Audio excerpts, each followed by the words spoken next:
Welcome to Way Back When, Big Blend Radio's history podcast.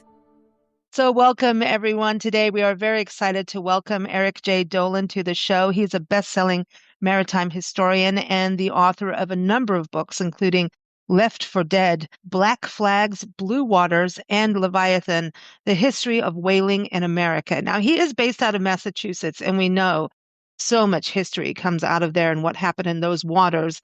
But today he's going to join us with his new book that is out.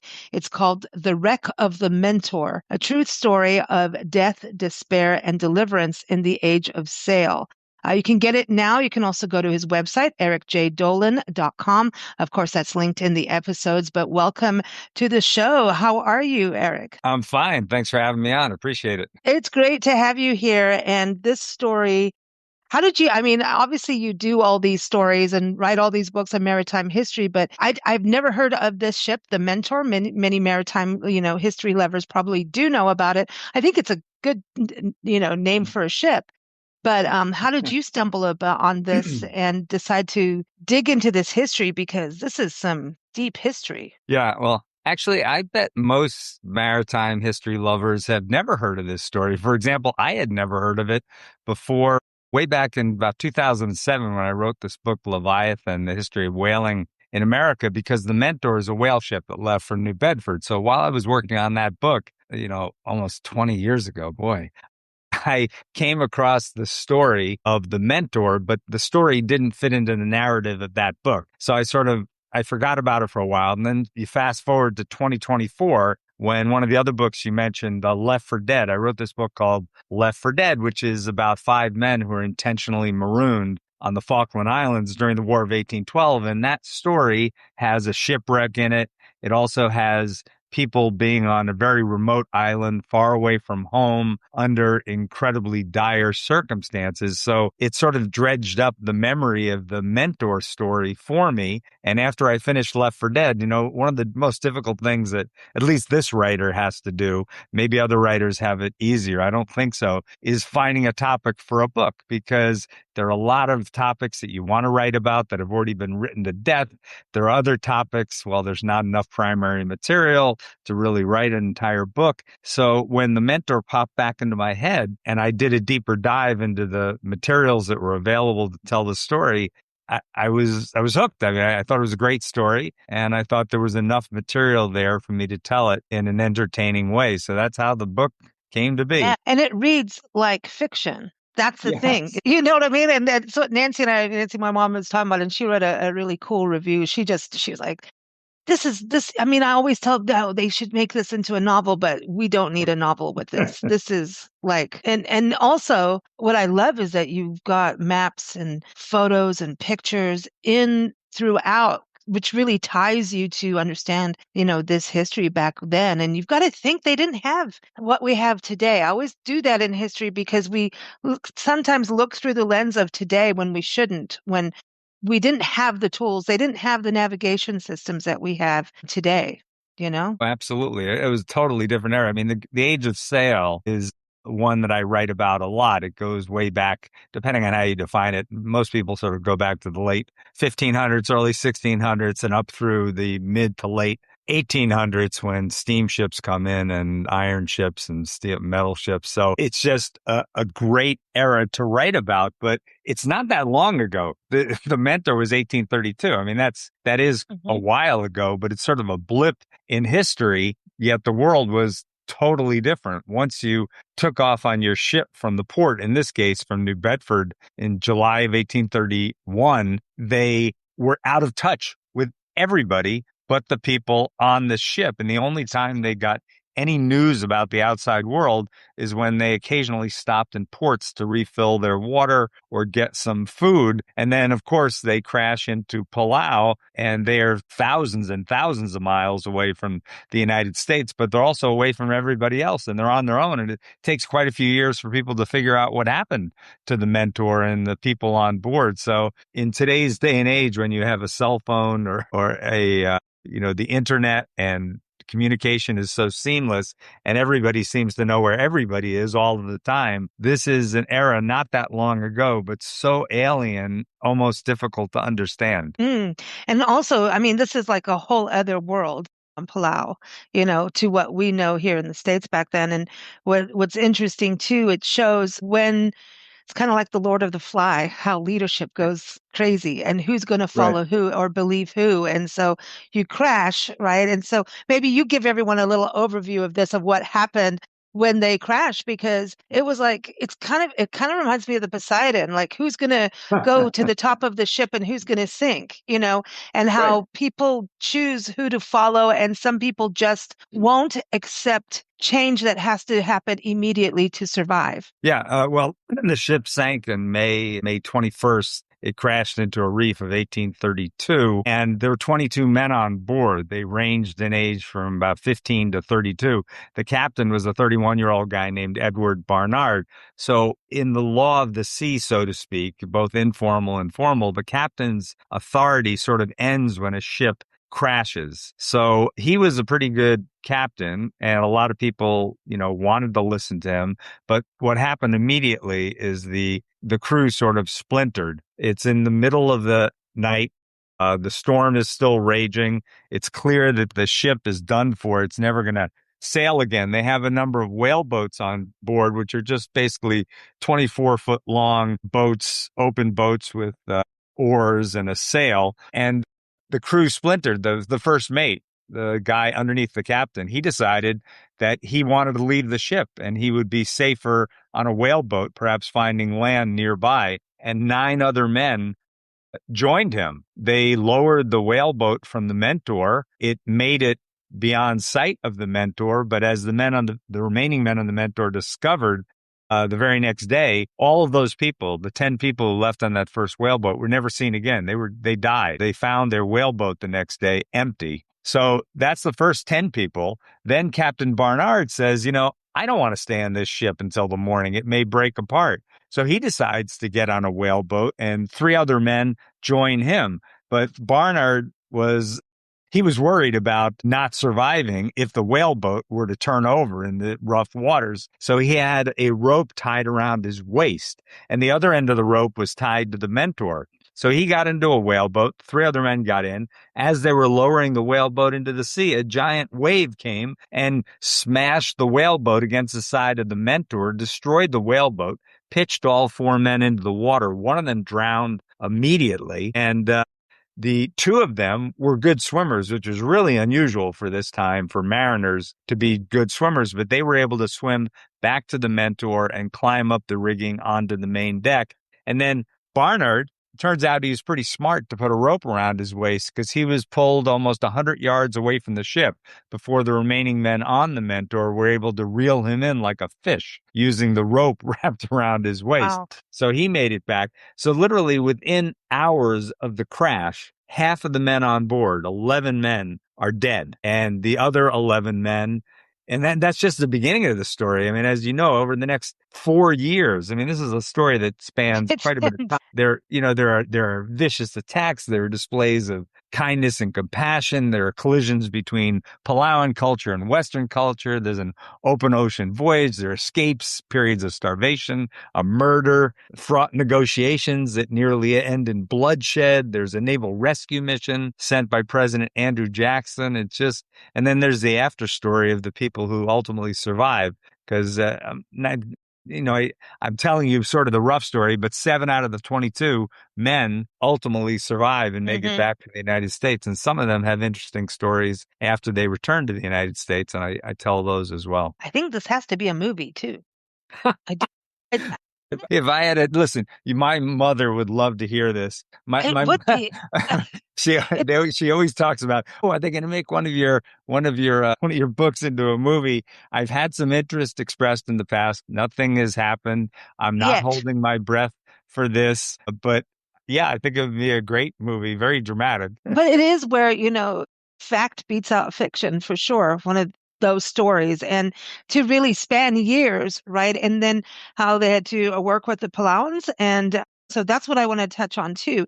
You had to do some research because it's like, hey, there's shipwrecks and, people disappearing and no one's going, oh, let's, save this in a museum.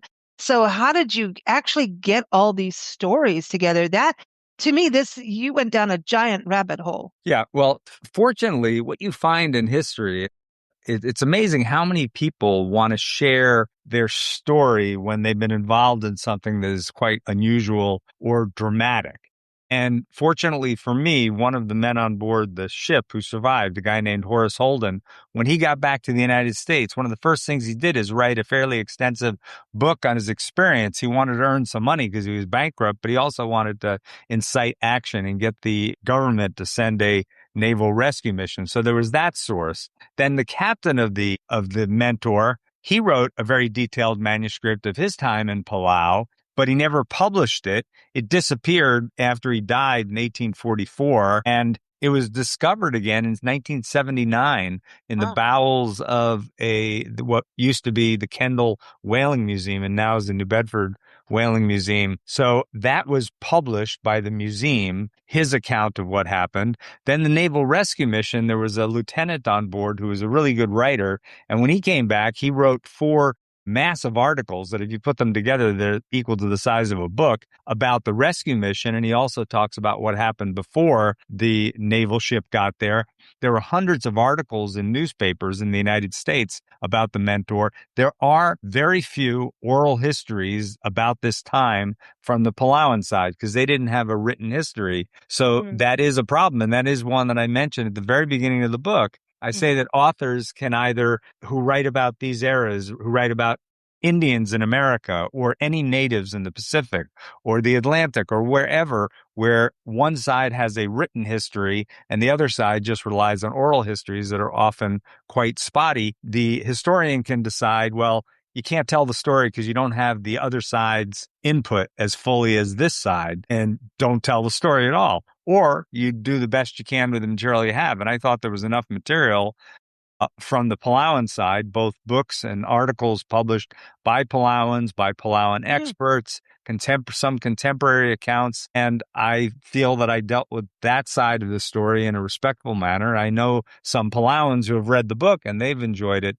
very much, but this is not unique to my book. In fact, most of the books that I've written involve different cultures, often cultures that don't have as robust of a written history or any written history. And it's always difficult to tell the story as completely as you would like. I would love to be able to sit down with some Palauans from 1832 and talk to them about how they perceive things. But even despite those limitations, I think the story is pretty well-rounded, and the best, no other historian could have told a more fuller account from the Palauan side that I did. I pulled every little piece of information I could find. Well, also, obviously you also have a grasp of maritime history, right? And the one thing I want to talk about is these men that went out there and kind of touch on what was going on in the world of whaling at this time, because it wasn't just, hey, we got a big whale. There was a whole industry. And these guys it's kind of like when you watch what's going on with these, Alaskan truck drivers going on icy roads. I'm like, why are you doing this, man? There's an industry that drives it, and the people that are actually working in the industry aren't always making the big money on it either. And that's kind of the case with these guys going out, right? Oh, absolutely. I mean, whaling is one of the most important industries in the history and evolution of the United States. I mean, the Pilgrims started whaling, taking advantage of whales that washed ashore back in the 1600s. And then it went to shore whaling in small boats. And then in the 1700s, they got into bigger boats. They went up and down the Atlantic, people from the East Coast to the colonies. Then after the United States was born, after the American Revolution, whaling took off again. Places like Nantucket, New Bedford, New London, Sag Harbor, ultimately San Francisco and Hawaii became big whaling ports. And after the War of 1812, that's the era of sort of Herman Melville and Moby Dick. That's the golden age of whaling. And the Mentor left port in 1831 when New Bedford was the leading whaling port in the world, and the United States was the leading whaling nation in the world. There were hundreds of whale boats that left just from New Bedford that same year. So this was a big industry. It reached its peak about a decade or two after the Mentor, but it was very big at this time. And you talk about like the ice road truckers, or who would volunteer to be a whaleman. And throughout history, there have always been people who are in difficult circumstances who want a change of pace. Maybe they're running from the law. Sometimes that would happen. But they didn't have other great opportunities on shore other than manual labor or maybe working on a farm. And there was always the possibility that if you went on a whale ship that killed a lot of whales, you would come back and make a fair amount of money, even if you were the lowly guy before the mast, the one who went out and actually did the killing of the whale, chasing and killing, as opposed to the captain. So if you are lucky enough to be on a whale ship that this time would go out anywhere from 2 years to maybe 4 years, and you killed a bunch of whales and processed their oil and took back their baleen, if they're baleen whales, you might have a pretty good payday, even after devoting 2 to 4 years of your life.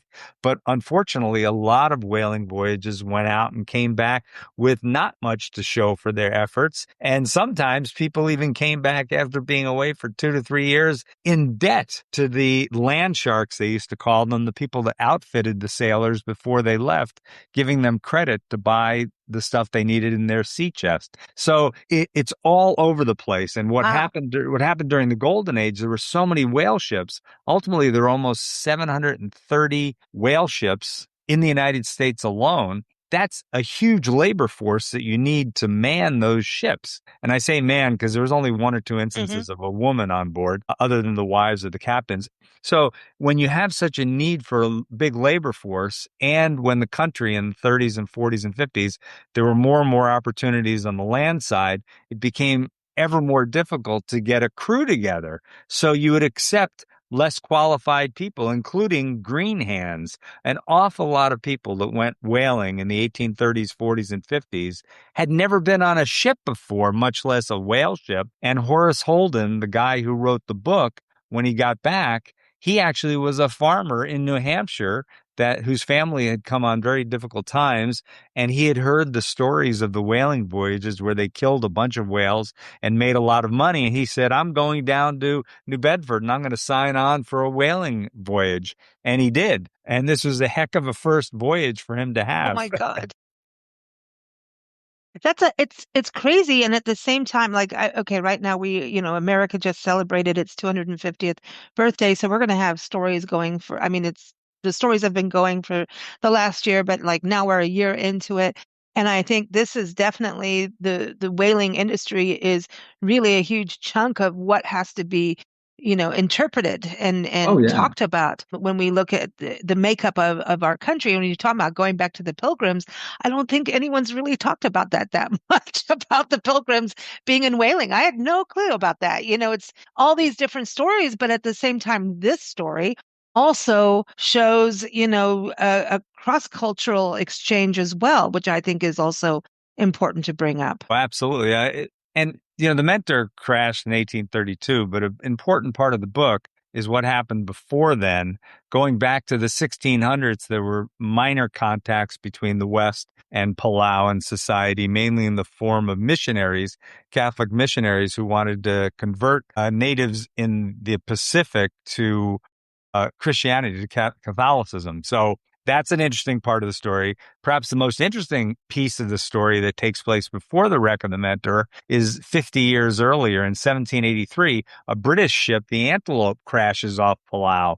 And they're the ones that first introduced Palauan society to guns and ammunition and their amazing power. The British even get involved in some local wars and give the Palauans guns and ammunition. And then more later, when another British ship comes by and thanks the Palauans for helping the men who crashed a few years before build a ship and escape. So by the time that the Mentor's there, the Palauans are very familiar with the West's gun, firepower, not so much of the rest of the society in the West and Western civilization. But when the Mentor crashes, the village that it ends up in, they agree to help the men build a ship and ultimately a canoe to leave the islands. But in return, they demand that the Americans bring back 200 guns and ammunition because the village that was helped by the British 50 years earlier was an enemy of the village where the Americans ended up.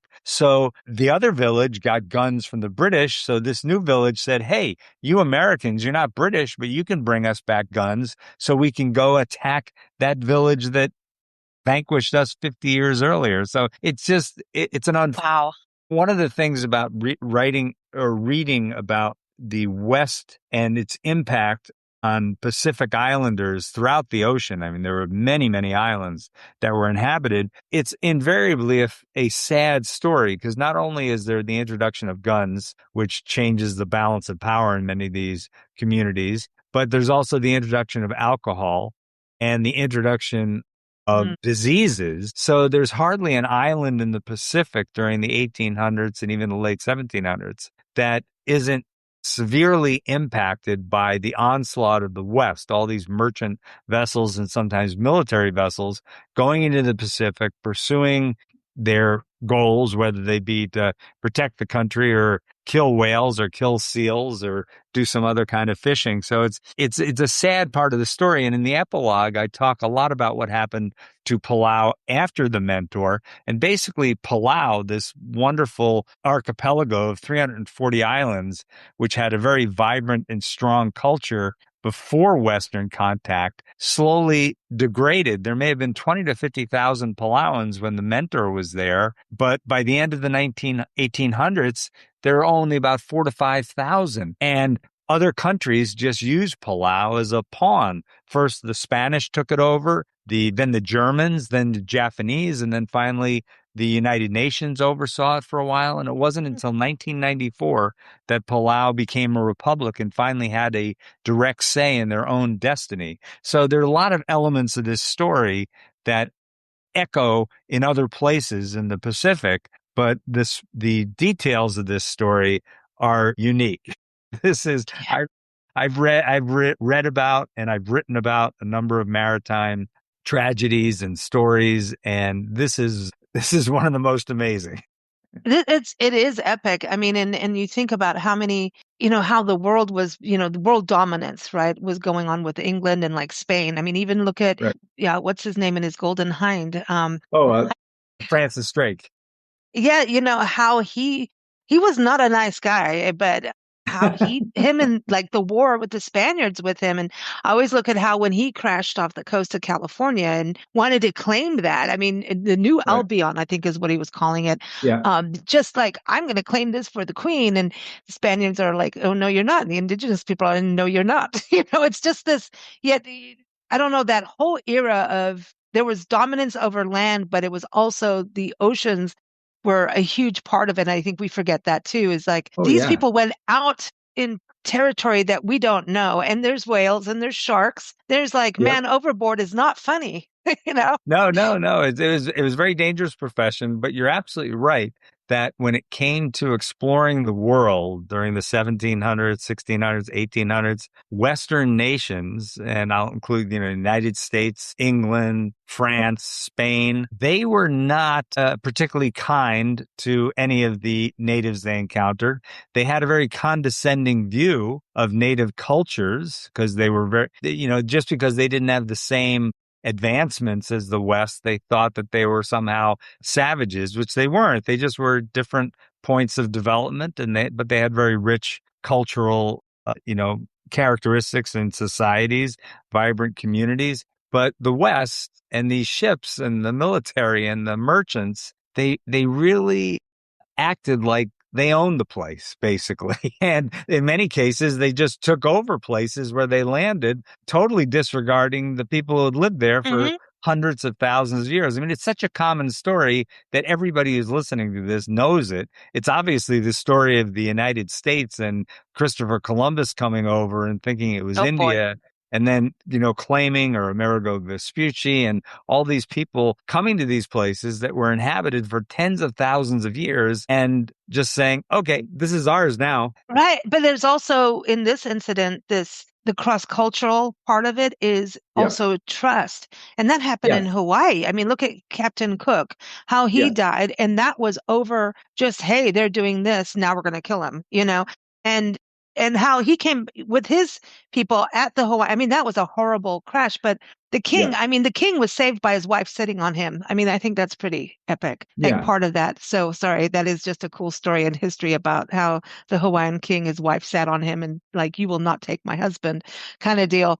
But Captain Cook, I mean, that was two cultures not understanding each other's languages as much. And Yes. how far are you inching into my territory where I gave you an inch and you took a mile, and that can Yeah. just be an immediate war. Yeah, they're definitely there are misunderstandings all over the place throughout history, but beyond misunderstandings, there are many, many clear instances of just Westerners taking advantage of those that they came across and not really caring at all about the local culture or its history or what they should and shouldn't do. It was sort of, the rule of the jungle. Whoever had the power and the guns could make the laws. And that's why one of the things that I like about the Mentor story, at least the first half of it, is that these Americans, these whalemen that crashed in Palau, once they figured out it was Palau, they had heard stories about Palau, but they also knew about a lot of native cultures,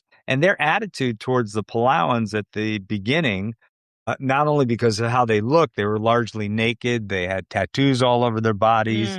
Their mouth was black. Their teeth were actually blackened on purpose. Their saliva was red from chewing betel nuts. So the Americans viewed these people as totally uncivilized savages and said so. But after spending a number of months with the Palauans, and the Palauans were very helpful, and they got to see their culture and how vibrant it was, and that these people were happy, their attitudes, the Americans' attitudes, the ones that actually took the time to write down what they thought, had softened. And they started to view the Palauans more as just human beings with different experiences.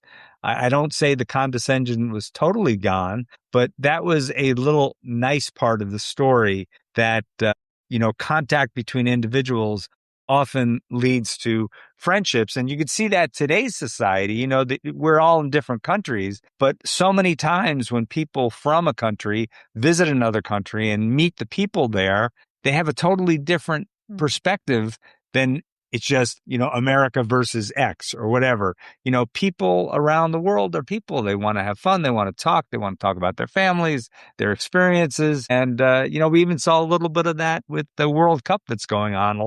They keep interviewing all these people from different countries are here in the United States, maybe for the first time. And a lot of times their reactions are very positive, and they're pleasantly surprised at how welcoming and nice the Americans that they're meeting are. And that's divorce that can be divorced. It doesn't have to be, but we're not talking about government to government relations. We're talking about human to human relations. And oftentimes when you're sitting across from somebody, you have a better chance of seeing their humanity than when you're just facing off as one country against another. Yeah, I think that's a really big part of the story is that, inching together to have a better communication. And when we look at it today, it's the same. I mean, we can't look at American history without looking beyond our coastline. You have to go over our borders. I mean, that's why we're the big blend, because everything is connected. I don't care what you look at. There's no such thing. We are the web of life is the web of life. And sometimes the most negative experiences bring out some of the most beautiful things. And I think that's one of these stories. Here's this crisis that happens. And at the same time, hey, these cultures got to connect and realize that there is no such thing as being able to do anything on your own at the end of the day, Yeah. No, a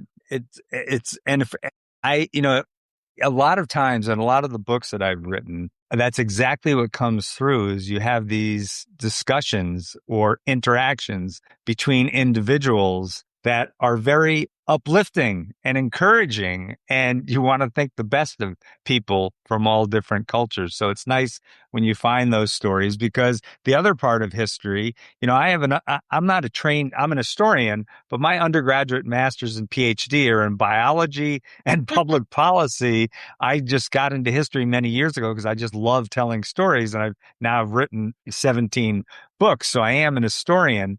But you just find when you look at history, there are so many bad, horrific stories of people treating each other miserably. It's nice when you find glimpses in the historical record of people being very civil to one another and, cooperating. There's good and bad. I'm not saying that one overwhelms the other, but unfortunately, our history, anybody who looks at any country's history, there's a lot of death and destruction and bad parts to the history, just as there are many good parts to the history. And you need to understand both to move ahead, I think. I love this. And you have done so much in history and also in regards to our public lands. And I think that that's why we travel full time to document parks and public lands. And you've done books on national wildlife refuges, which we go to. And our whole goal is to connect the people to the place. And that is part of conservation and part of the history. And so looking at so much of what you've done, I really thank you for the work you've done over the years in so many different ways, because it's really it really takes a community to understand their landscape, whether you're a visitor, which is a temporary part of the community, or a permanent part of the community, to have those connections through everything you've done in history, maritime history. I do want you to come back and talk about the history of the fur trade, because that is fascinating too. But do you believe that it's about people at the end of the day of what and how we do things? Yeah, absolutely. And, you mentioned the fur trade. The way that I look a lot of my books is they take a specific topic and they use that as a narrative backbone to tell a broader story about American history. So that book about the fur trade is really about how the fur trade, you cannot understand the evolution of the United States without understanding the fur trade. The same for whaling, the same for lighthouses. And I would encourage you, if you already haven't, you probably have, but there are a lot of lighthouses around the country. Go visit some. The book I wrote, Brilliant Beacons, is one of the most fun books I've ever written. And I was shocked because it's one of the few books, I think it's the only book, maybe one other book, that I didn't come up with the idea. Somebody approached me, a publisher, with the idea of writing this book. And the first thing I said to them, I said, lighthouses? What can you possibly say about lighthouses?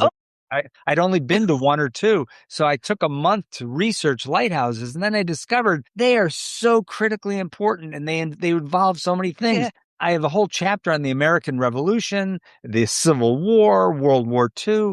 Lighthouses are a great way, looking through the lens of lighthouses, literally and figuratively, is a great way to tell a story about the evolution of the colonies and then the United States. So I was blown away by the depth and the fascinating nature of the history surrounding lighthouses. And almost any topic you pick, if you dig deep enough, you find some great stuff. Yeah, it is. And people don't understand also, I mean, just on the environmental standpoint, no, we don't want to go off and kill everything, right?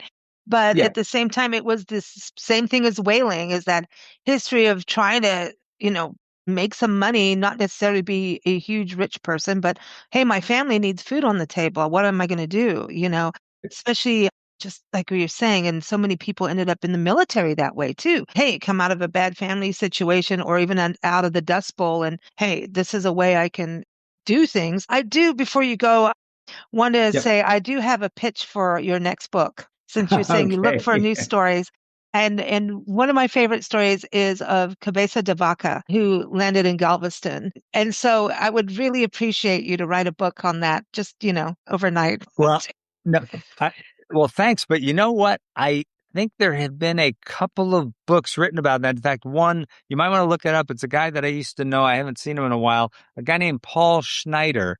I'm pretty sure he wrote an entire book on De Vaca and his explorations. And there were a couple of books that came out back then. So I'm not sure it's a topic for me to tackle. But then again, I'm always amazed at how many books come out. And I say to myself, how could there be another book on X? There was just a book on this 2 years ago, 3 years ago. Yeah, well, there's also a bunch of, not talking about your friend Paul, but there's a bunch of AI books getting out there now, which is ridiculous. So I got to tell you a quick story.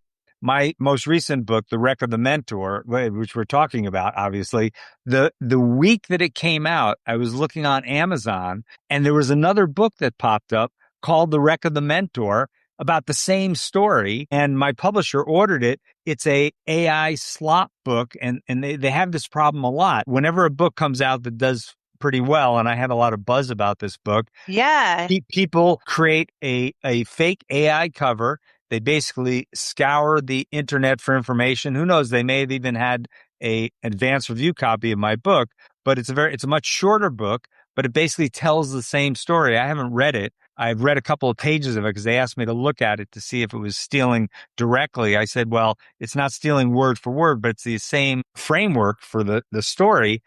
And the good news is very few people have purchased that fake book, but it is scary how quickly AI can generate fake material. And sometimes people don't know the difference. That's what's scary. Yeah, that's it. And that's why I do bring it up on shows. AI can be a tool, right? But, and there's a whole, I don't even want to get into it, but this is an important thing to bring up. That's why I always give authors websites. So you can see that normally we have video interviews here.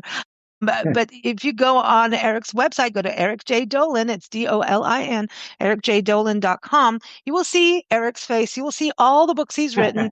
And I encourage you to go through there so you know what you're buying. I mean, I just did an interview with Samuel Garza Bernstein, and he does biographies, did one on Joan Crawford. He came on regarding Roddy McDowall, the actor. Oh, yeah. And he said the exact same thing happened to him. And he said, what's so terrible?